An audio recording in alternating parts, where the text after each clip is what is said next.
નમસ્કાર, હું Bindiya Savaliya, class 11 science, subject chemistry, unit number 4 રાસાયણિક બંધન અને આણ્વીય રચના. એમાં આજનો ટોપિક છે સંકરણ વિશેનો, હાઇબ્રિડાઇઝેશન વિશેનો. એની અંદર આજે આપણે sp3 સંકરણ વિશેનો અભ્યાસ કરવાનો છે અને એના ઘણા બધા એક્ઝામ્પલ વિશેનો અભ્યાસ કરવાનો છે.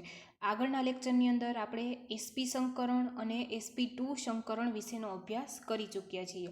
હવે આ લેક્ચરની અંદર આપણે sp3 સંકરણ વિશેનો અભ્યાસ કરવાનો છે. તો સૌપ્રથમ આપણે સ્ટાર્ટ કરીશું sp3 સંકરણ. તો sp3 સંકરણ કઈ રીતે બનશે, કોને કહેવાશે, અથવા તો એની અંદર કેટલી કક્ષકો ભાગ લે છે, તો કે એક એસ કક્ષક અને 3 પી કક્ષકો ભાગ લેશે. એટલે ટોટલ 4 કક્ષકો છે એ સંકરણની અંદર ભાગ લે છે. એટલે આપણને 4 sp3 સંકૃત કક્ષકો મળે છે. આ એક એસ કક્ષક અને આ 3 પી કક્ષક, એટલે આપણને ટોટલ 4 સંકૃત કક્ષકો છે એ સંકરણની અંદર ભાગ લે છે. અને આ જે 4 sp3 સંકૃત કક્ષકો છે એ સમાન આકાર અને સમાન ઉર્જા ધરાવે છે. કેવી હોય છે? સમાન આકાર અને સમાન ઉર્જા ધરાવે છે. તો આ 4 જે sp3 સંકૃત કક્ષકો છે એ કયા આકારમાં ગોઠવાશે, તો કે સમચતુષ્ફલકીય આકારમાં ગોઠવાશે. આ રીતે ગોઠવાતી હોય છે. જોઈએ અહીંયા આપણે આ જે 4 sp3 સંકૃત કક્ષકો છે એ કઈ રીતે ગોઠવાશે. તો આ જે મધ્યસ્થ પરમાણુ હોય, બરાબર, મધ્યસ્થ પરમાણુ, આ એક sp3 સંકૃત કક્ષક, આ બીજી sp3 સંકૃત કક્ષક, આ ત્રીજી sp3 સંકૃત કક્ષક અને આ ચોથી sp3 સંકૃત કક્ષક. તો આ રીતે ગોઠવાયેલી હોય છે. હવે જ્યારે સમચતુષ્ફલકીય રચના થાય ત્યારે અણુનો આકાર એક કેવો હોય છે? અસમતલીય હોય છે. કારણ કે અહીંયા આપણી પાસે કેટલી 4 sp3 સંકૃત કક્ષકો છે. તો એની અંદરથી જે 2 કક્ષકો છે એ 2 કક્ષકો એ આપણને આ રીતે જોવા મળશે. આ રીતે લંબ આ રીતે જોવા મળશે. એક સમતલ ઉપર આપણને 2 કક્ષકો છે એ જોવા મળશે. અને જે બીજી 2 કક્ષકો છે એમાંથી એક છે એ આપણને આ રીતે સમતલની બહાર જોવા મળશે, બરાબર. અને હજી એક જે છેલ્લી બાકી રહી એ આપણને ક્યાં જોવા મળશે, કે ધારો કે આ ફોનની સ્ક્રીન છે તો એની પાછળની બાજુ જોવા મળશે. એટલે એ આપણને આ રીતે જોવા મળે છે, બરાબર. આ રીતે આપણને જોવા મળશે. તો જે આ રીતે sp3 સંકૃત કક્ષકોની ગોઠવણી થતી હોય છે. કે જ્યારે સમચતુષ્ફલકીય રચના થશે ત્યારે અણુનો આકાર એ અસમતલીય બની જાય છે. કારણ કે અહીંયા જે 4 sp3 સંકૃત કક્ષકો છે અને એમાંથી 2 છે એ આ રીતે એક જ સમતલ ઉપર 2 ગોઠવાશે, અને બીજી 2 બાકી રહેલી છે એમાંથી એક છે એ સમતલની બહાર તરફ આ રીતે આપણને જોવા મળશે. અને જે છેલ્લી છે એ આપણને ધારો કે એટલે કે જે એને સમતલની જે સ્ક્રીન, ધારો કે આ ફોનની સ્ક્રીન છે તો એની પાછળની તરફ જોવા મળશે. ઓકે, આ રીતે એ આપણને જોવા મળશે. તો આ રીતે sp3 સંકૃત કક્ષકની ગોઠવણી થતી હોય છે. હવે આપણે આગળ જોયું છે sp સંકરણ અને sp2 સંકરણ. તો sp અને sp2 સંકરણ છે એ 2 ડાયમેન્શનલ છે. એટલે કે એની અંદર જે બંધ હોય બધા જ બંધ એક જ સમતલમાં હોય છે. જ્યારે આ sp3 સંકરણ છે એ કેવું છે? 3 ડાયમેન્શનલ દર્શાવે છે. એટલે કે એની અંદર જે 2 sp3 સંકૃત કક્ષકો છે એ આ એક જ સમતલમાં છે, અને એક છે એ સમતલની બહારની તરફ છે અને એક છે એ સમતલની પાછળની તરફ હોય છે. માટે એનો આકાર કેવો થશે? સમચતુષ્ફલકીય. અને બંધકોણ આપણને કેટલો જોવા મળશે? બંધકોણ આપણને 109 અને 28 મિનિટનો બંધકોણ જોવા મળે છે. હવે sp3 સંકરણની અંદર એનું એસ કક્ષક છે એના કેટલા ટકાવારી હોય છે એસ કક્ષકની? તો ટોટલ સંસ્કૃત કક્ષકો કેટલી મળશે આપણને? 4 મળે છે. એક એસ અને 3 પી, એટલે ટોટલ 4 મળશે. તો એના ટોટલ ટકા 100 છે, તો એને ડિવાઈડ બાય 4 કરીશું તો આપણને પર્સનલી એક એકના મળી જશે. તો એસના ટકા આપણને કેટલા મળશે? 25% મળશે. હવે 3 પી કક્ષકો છે તો 100માંથી 25 બાદ કરી નાખશું એટલે પી કક્ષકના ટકા આપણને મળી જશે. કેટલા મળશે? 75% મળી જશે. તો આ આપણે sp3 સંકરણ વિશેની બેઝિક માહિતી જોઈ. હવે આપણે અહીંયા આપણને જે મિથેનનું એક્ઝામ્પલ આપેલું છે, હવે આપણે sp3 સંકરણને વધારે સમજવા માટે આપણે એના એક્ઝામ્પલ લઈએ. એક્ઝામ્પલમાં લઈશું મિથેન CH4.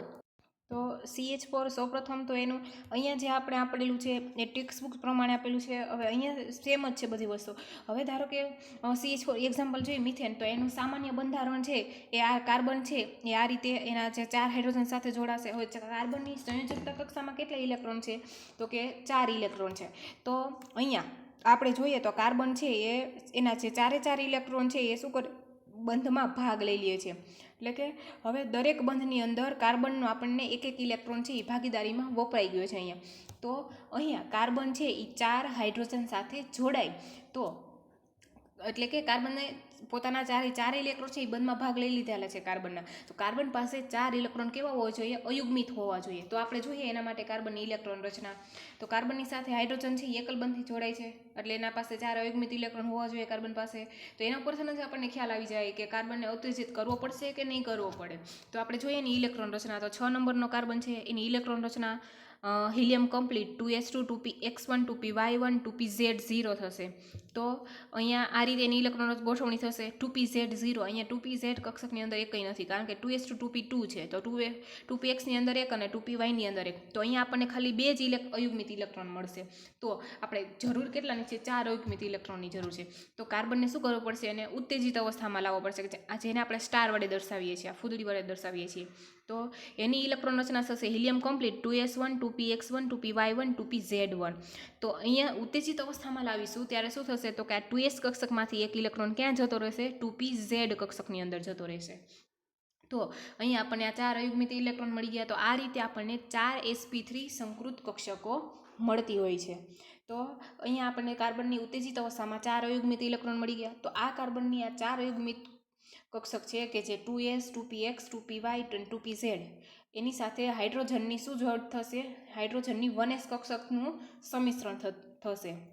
ઓકે, હવે આ જે 4 sp3 સંકૃત કેવી રીતના ગોઠવણી પામશે? તો એ આ રીતે ગોઠવણી પામશે. જોઈએ આપણે એને જે આગળ બતાવેલું છે તમને એ જ પ્રમાણે એ ગોઠવણી પામશે. તો કે આ જે એક sp3 સંકૃત કક્ષક, પછી આવશે આ બીજી sp3 સંકૃત કક્ષક, પછી એવી જ રીતના ત્રીજી sp3 સંકૃત કક્ષક અને આ ચોથી sp3 સંકૃત કક્ષક. તો આ રીતે 4 sp3 સંકૃત કક્ષકો છે એ સમચતુષ્ફલકી આકારમાં ગોઠવણી પામે છે. હવે આ 4 sp3 સંકૃત કક્ષકો છે એ હાઇડ્રોજનની 1s કક્ષક સાથે સંમિશ્રણ કરશે. એટલે હાઇડ્રોજનની 1s કક્ષક સાથે સંમિશ્રણ થશે અને ત્યાં શું બનાવશે? એ સિગ્મા બંધ બનાવશે. તો કઈ રીતે? તો કે આ હાઇડ્રોજનની 1s કક્ષક, s કક્ષકનો આકાર કેવો છે? ગોળાકાર છે, રાઈટ. તો આ હાઇડ્રોજનની 1s કક્ષક, પછી અહીંયા અને આ રીતે. તો આ રીતે શું કરશે? સંમિશ્રણ થશે અને અહીંયા શું થતું હોય છે? આ જે બનશે એ શું થશે? સિગ્મા બંધ બનશે. અહીં છેડાથી સંમિશ્રણ થશે એટલે શું થતું હોય છે? સિગ્મા બંધ બનાવશે. એટલે ટોટલ કેટલા સિગ્મા બંધ બનશે? 4. આ 1 2 અને 3 અને આ 4 જ્યારે હાઇડ્રોજન સંમિશ્રણ થાય છે ત્યારે. હવે એનું બંધારણ જોઈએ તો એનું બંધારણ આપણને કઈ રીતે મળશે? આ રીતે એનું બંધારણ મળશે કે એક જ સમતલમાં આ 2 કક્ષકો અને એક સમતલની બહારની તરફ અને એક સમતલના પાછળના ભાગમાં આપણને જોવા મળશે. અને આ બંને વચ્ચેનો બંધકોણ આપણને કેટલો જોવા મળશે? 109 અંશ અને 28 મિનિટનો બંધકોણ છે એ આપણને જોવા મળે છે. ઓકે, તો આ એનું મિથેનનું એક્ઝામ્પલ જોયું. હવે આપણે નેક્સ્ટ એક્ઝામ્પલ જોઈએ. નેક્સ્ટ એક્ઝામ્પલ NH3 એટલે કે એમોનિયા વિશેનું જોઈએ. તો એમોનિયાની અંદર શું થતું હોય છે કે આ નાઇટ્રોજન છે એ 3 હાઇડ્રોજન સાથે જોઈન્ટ થાય છે. હવે નાઇટ્રોજનની ઇલેક્ટ્રોન રચના શું છે? તો કે નાઇટ્રોજનની જે ઇલેક્ટ્રોન રચના આવશે હિલિયમ કમ્પ્લીટ 2s2 2p3 આવશે. તો નાઇટ્રોજનની સંયોજકતા કક્ષામાં કેટલા ઇલેક્ટ્રોન છે? 5 ઇલેક્ટ્રોન છે. તો એમાંથી આ જે 3 ઇલેક્ટ્રોન છે એ તો હાઇડ્રોજન સાથે શું કરે છે? ભાગીદારીમાં જાય છે, રાઈટ, બંધ બનાવી દે છે. તો બાકીના 2 ઇલેક્ટ્રોન વધ્યા એ શું કરશે? આ રીતે આપણને અયુગ્મિત ઇલેક્ટ્રોન જોવા મળશે. ઓકે, તો આપણે જોઈએ તો નાઇટ્રોજનના જે 3 ઇલેક્ટ્રોન છે એ બંધમાં ભાગ લઈ લે છે. તો માટે નાઇટ્રોજન પાસે sp3 સંકરણ માટે નાઇટ્રોજન પાસે 3 ઇલેક્ટ્રોન કેવા હોવા જોઈએ? અયુગ્મિત હોવા જોઈએ. તો આપણે જોઈએ નાઇટ્રોજનની ઇલેક્ટ્રોન રચના. એ 7 નંબરનો નાઇટ્રોજન છે એની ઇલેક્ટ્રોન રચના હિલિયમ કમ્પ્લીટ 2s2 2p3 છે. ઓકે, તો અહીંથી આ ઇલેક્ટ્રોન રચના ઉપરથી જ આપણને ખ્યાલ આવી ગયો કે એને ઉત્તેજિત કરવો પડશે કે નહીં કરવો પડે. ઓકે, તો આ 2s2 અને આ 2p3, 2px ની અંદર એક, 2py ની અંદર એક અને 2pz ની અંદર એક. તો આપણને 3 ઇલેક્ટ્રોન અયુગ્મિત જોતા હતા તો આપણને 3 ઇલેક્ટ્રોન અયુગ્મિત અહીંયા મળી ગયા. માટે નાઇટ્રોજનને આપણે ઉત્તેજિત કરવાની જરૂર નથી કારણ કે આપણી પાસે 3 ઇલેક્ટ્રોન અયુગ્મિત છે અહીંયા, રાઈટ. અને આપણે શું શરત શું હતી? તો કે સંકરણ પહેલાં ઇલેક્ટ્રોનની બઢતી માટે જરૂરી શરત હોતી નથી. એટલે કે જે ઇલેક્ટ્રોનની બઢતી કરવી આગળની કક્ષકમાં એને દાખલ કરવું એ જરૂરી નથી, બધી જ વખતે જરૂરી નથી. બીજી શરત શું હતી તો કે અર્ધપૂર્ણ કક્ષકો જ સંકરણમાં ભાગ લે એવું નથી, પરંતુ પૂર્ણ ભરાય સંયોજકતા કોષની જે પૂર્ણ ભરાયેલી કક્ષક છે એ પણ સંકરણમાં ભાગ લેતી હોય છે. તો આ કક્ષકો જોયું. તો અહીંયા આપણને આ રીતે 4 1 S અને 3 P, તો ટોટલ 4 sp3 સંકૃત કક્ષકો જોવા મળે છે. હવે આ કક્ષકોમાં ઇલેક્ટ્રોનની ગોઠવણી છે એ હુન્ડના નિયમ પ્રમાણે થતી હોય છે. હુન્ડના નિયમ પ્રમાણે એટલે કે પહેલાં ધારો કે આ 4 કક્ષક હોય તો ત્રણેયમાં ચારેયમાં એક ઇલેક્ટ્રોન, પછી એક ઇલેક્ટ્રોન અહીંયા જશે. તો આ રીતે આના ઉપરથી આપણે શું કહી શકીએ કે NH3ના બંધારણમાં એક sp3 કક્ષક છે એ શું દર્શાવશે તો કે અબંધકારક ઇલેક્ટ્રોન યુગ્મ દર્શાવે છે, લોન પેર ઓફ ઇલેક્ટ્રોન દર્શાવશે. તો એની ગોઠવણી છે આપણને આ રીતે જોવા મળશે. હવે આ sp3 સંકૃત કક્ષકની અંદર એક ઇલેક્ટ્રોન, અહીંયા એક ઇલેક્ટ્રોન, અહીંયા એક ઇલેક્ટ્રોન અયુગ્મિત ઇલેક્ટ્રોન, અને અહીંયા શું દર્શાવશે તો કે આ જે છે આ કક્ષકની સાથે બીજી કોઈ પરમાણુય કક્ષક છે એ જોડાશે નહીં, રાઈટ. અને આ જે છે એ અયુગ્મિત ઇલેક્ટ્રોન ધરાવતી કક્ષકો છે. ઓકે, તો આ જે શું કરે છે તો કે આ 3 છે એ હાઇડ્રોજન સાથે શું કરશે, બંધમાં સમિશ્રણ કરશે, પણ આ છે એ બીજી પરમાણુય કક્ષક સાથે સમિશ્રણ કરતું નથી. આ અબંધકારક ઇલેક્ટ્રોન યુગ્મ છે. ઓકે, તો હાઇડ્રોજન સાથે સમિશ્રણ કરશે હાઇડ્રોજનની 1s કક્ષક સાથે. તો આ જે ત્રણેય છે આ બધી આ જે ત્રણેય sp3 સંકૃત કક્ષકો છે એ હાઇડ્રોજનની 1s કક્ષક સાથે સમિશ્રણ કરશે. એટલે આ રીતે આપણને જોવા મળશે. અને અહીંયા 2 અબંધકારક ઇલેક્ટ્રોન યુગ્મ. હવે આ જે 3 sp3 સંકૃત કક્ષકો છે એની અંદર આ હાઇડ્રોજનની 1s કક્ષક, અહીંયા ત્રણેયની અંદર આપણે હાઇડ્રોજનની 1s કક્ષક થઈ, એટલે ટોટલ અહીંયા કેટલા સિગ્મા બંધ બન્યા, આ 3 સિગ્મા બંધ બન્યા, રાઈટ. તો હવે આપણે ધારો કે એવો ક્વેશ્ચન પૂછાય કે NH3માં એમોનિયામાં અબંધકારક ઇલેક્ટ્રોન યુગ્મ અને બંધકારક ઇલેક્ટ્રોન યુગ્મ કેટલા છે, તો અબંધકારક ઇલેક્ટ્રોન યુગ્મ કેટલા આવશે 1, અને બંધકારક ઇલેક્ટ્રોન યુગ્મ કેટલા છે તો કે 3. ઓકે, તો હવે એનો આકાર કેવો થશે, તો એનો આકાર છે હવે આપણે જોઈએ તો એનો આકાર ત્રિકોણીય પિરામિડલ થશે. કઈ રીતે, તો આપણે જોઈએ કે જે VSEPR સિદ્ધાંત મુજબ જે એનો જે અબંધકારક ઇલેક્ટ્રોન યુગ્મ છે, લોન પેર ઓફ ઇલેક્ટ્રોન છે, આકારની અંદર ગણાતા નથી. તો આને ઢાંકી દઈએ તો આપણને આકાર કેવો મળશે, એનો આકાર આપણને મળશે ત્રિકોણીય પિરામિડ આકાર મળશે. હવે અને અહીંયા એનો બંધકોણ આપણને કેટલો જોવા મળશે, 107 અંશ જોવા મળશે. શા માટે, તો કે VSEPR મુજબ જે લોન પેર અવસ્થાની અંદર અબંધકારક ઇલેક્ટ્રોન યુગ્મ છે તો એમાં શું જોવા મળશે, અવકાશમાં શું કરશે, વધારે જગ્યા રોકશે. એટલે આ અબંધકારક ઇલેક્ટ્રોન યુગ્મ છે એ કોની નજીક આવશે, તો કે આની નજીક આવશે, બંધકારક ઇલેક્ટ્રોન યુગ્મની નજીક આવશે. માટે અબંધકારક ઇલેક્ટ્રોન યુગ્મ અને બંધકારક ઇલેક્ટ્રોન યુગ્મ વચ્ચે શું થતું હોય છે, અપાકર્ષણ થશે. અને અપાકર્ષણને કારણે આ બંધનું શું થતું હોય છે, સંકોચન થશે. માટે અહીંયા એમોનિયાની અંદર આપણને બંધકોણ કેટલો જોવા મળશે, 107 અંશનો બંધકોણ જોવા મળે છે. હવે એ જ રીતે આપણે બીજું એક્ઝામ્પલ લઈએ, H2O પાણીના અણુનું એક્ઝામ્પલ લઈએ. તો એનું અહીંયા આપણને સામાન્ય બંધારણ આપેલું છે. ઓક્સિજન છે એ 2 હાઇડ્રોજન સાથે જોડાય છે. હવે ઓક્સિજનની સંયોજકતા કક્ષામાં 6 ઇલેક્ટ્રોન છે, તો આ 2 ઇલેક્ટ્રોન છે એ તો બંધમાં વપરાઈ જાય છે. તો બાકીના જે 4 ઇલેક્ટ્રોન છે એ આ રીતે આપણને અબંધકારક ઇલેક્ટ્રોન યુગ્મ સ્વરૂપે જોવા મળશે. તો આ 2 એના બંધમાં વપરાઈ ગયા, હાઇડ્રોજન સાથે બંધની ભાગીદારી કરી. તો ઓક્સિજન પાસે 2 ઇલેક્ટ્રોન કેવા હોવા જોઈએ, અયુગ્મિત હોવા જોઈએ. ઓકે, તો H2O ની અંદર જે ઓક્સિજનનું સંકરણ સમજવા માટે આપણે 2 ઇલેક્ટ્રોન કેવા હોવા જોઈએ, અયુગ્મિત હોવા જોઈએ. તો ઓક્સિજન ઇલેક્ટ્રોન રચના જોઈએ 8 નંબરનું છે, helium complete 2s2 2p x2 2p y1 2p z1. તો આ રીતે ઇલેક્ટ્રોનની રચના. હવે એની પાસે આ 2 આપણે કેટલા જોતા હતા, 2 અયુગ્મિત ઇલેક્ટ્રોન જોતા હતા. તો અહીંયા આપણી પાસે 2 અયુગ્મિત ઇલેક્ટ્રોન તો આપણને મળી ગયા. માટે ઇલેક્ટ્રોનને ઓક્સિજન છે એને ઉત્તેજિત કરવાની જરૂર પડશે નહીં, કારણ કે 2 ઇલેક્ટ્રોન અયુગ્મિત છે એ આપણને મળી ગયા છે. તો અહીંયા આપણને 4 sp3 સંકૃત કક્ષકો મળે છે. કેવું હોય છે, એનો આકાર પણ સમાન હોય છે અને એની ઉર્જા પણ કેવી હોય છે, સમાન હોય છે. અને હુન્ડના નિયમ મુજબ એની ગણતરી થશે. અને પહેલા બંધમાં એ એક ઇલેક્ટ્રોન અને પછી શું કરશે, એને યુગ્મિત થશે. ઓકે, તો હવે આપણી પાસે H2O ની અંદર જે 2 sp3 સંકૃત કક્ષકો છે એ કેવી રહેશે, અબંધકારક રહેશે, લોન પેર ઓફ ઇલેક્ટ્રોન રહેશે. અને 2 sp3 બંધકારક ઇલેક્ટ્રોન યુગ્મ ધરાવશે. ઓકે, તો એ આ બંને છે એ શું કરશે, તો કે હાઇડ્રોજનની 1s કક્ષક સાથે ઓક્સિજન છે એની આ જે 2 sp3 સંકૃત કક્ષક છે એ હાઇડ્રોજનની 1s કક્ષક સાથે એનું શું થશે, સમિશ્રણ થશે આ રીતે. ઓકે, આ દેખે છે. હવે અહીંયા આપણને કેટલા બંધ બનશે? આ 2 સિગ્મા બંધ અહીંયા થઈ ગયા, એટલે આ 2 sp3 સંકૃત કક્ષકોનું જે હાઇડ્રોજનની 1s કક્ષક સાથે સમિશ્રણ થયું, એટલે અહીંયા આપણને આ 2 સિગ્મા બંધ બન્યા. ઓકે, તો એનું બંધારણ આ રીતે મળશે આપણને.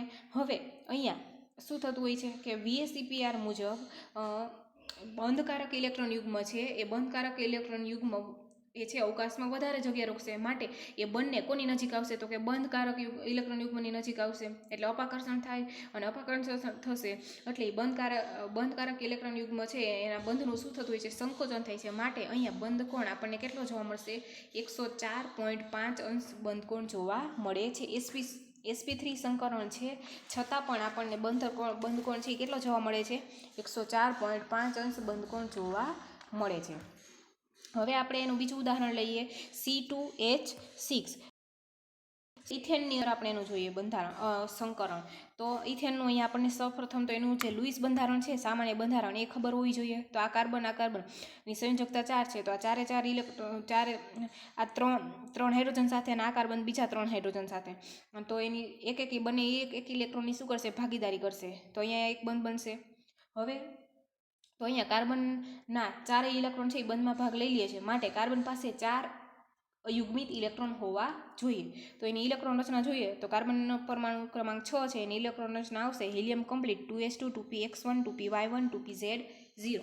તો એની ઇલેક્ટ્રોન રચના મળશે. હવે અહીંયા તો આપણને 2 જ અયુગ્મિત ઇલેક્ટ્રોન દેખાય છે. આપણે ટોટલ કાર્બન પાસે કેટલા હોવા જોઈએ? 4 હોવા જોઈએ. તો એના માટે કાર્બનને શું કરવો પડશે? ઉત્તેજિત અવસ્થામાં લાવવો પડશે. તો એની ઇલેક્ટ્રોન રચના શું થશે? 2s1 helium complete 2s1 2px1 2py1 અને 2pz1 થશે. એટલે કે 2sમાંથી એક ઇલેક્ટ્રોન ક્યાં જશે? 2pzમાં જશે. તો આ રીતે આપણને 4 sp3 સંકૃત કક્ષકો મળે છે. એટલે કે બંને કાર્બનને 4 sp3 સંકૃત કક્ષકો મળશે, રાઈટ. તો આ રીતે આ કાર્બનની 4 અને આ બીજા કાર્બનની 4. હવે આ જે બીજો કાર્બન છે તો એની આ 3 sp3 સંકૃત કક્ષકો, અને આ જે ચોથી sp3 સંકૃત કક્ષક છે એ આ પેલા કાર્બનની જે એક sp3 સંકૃત કક્ષક સાથે શું થતું હોય છે? એનું સમિશ્રણ થશે, અને ત્યાં શું છેડાથી સમિશ્રણ થાય છે, એટલે એ શું રચે છે? સિગ્મા બંધ રચશે અહીંયા, રાઈટ. તો આ એ સમજ પડી ગઈ. હવે બાકીની આ જે 3 છે બંને બાજુ, આ જે 3 sp3 સંકૃત કક્ષકો છે એ હાઇડ્રોજનની 1s કક્ષક સાથે સમિશ્રણ કરશે. આ રીતે હાઇડ્રોજનની 1s કક્ષક સાથે સમિશ્રણ કરશે, અને ત્યાં પણ શું કરશે? એ સિગ્મા બંધ બનાવશે. ઓકે, તો અહીં બધા જ સિગ્મા બંધ બનશે. કેમ? કારણ કે બધી જ કક્ષકો છે એ સંકરણમાં ભાગ લે છે. તો આ રીતે આપણને જોવા મળશે એનું બંધારણ. અને કેટલા સિગ્મા બંધ ટોટલ થશે? 7 સિગ્મા બંધ જોવા મળે છે. તો હવે અહીંયા આથી ઇથેનની અંદર કાર્બન બંધ છે, તો કાર્બન બંધની બંધ લંબાઈ છે આપણને કેટલી જોવા મળશે? 154 પાઇકોમીટર. અને જે દરેક કાર્બન હાઇડ્રોજન બંધ છે એની લંબાઈ આપણને કે બંધ લંબાઈ છે આપણને કેટલી જોવા મળે છે? 109 પાઇકોમીટર જોવા મળે છે. તો આ આપણે sp3 સંકરણ વિશે જોયું. હવે નેક્સ્ટ લેક્ચરની અંદર આપણે અભ્યાસ કરીશું ડી કક્ષકોનો સમાવેશ કરતા તત્વોનું સંકરણ, એટલે કે sp3d2 સંકરણ. તો એનો આપણે અભ્યાસ કરવાનો છે.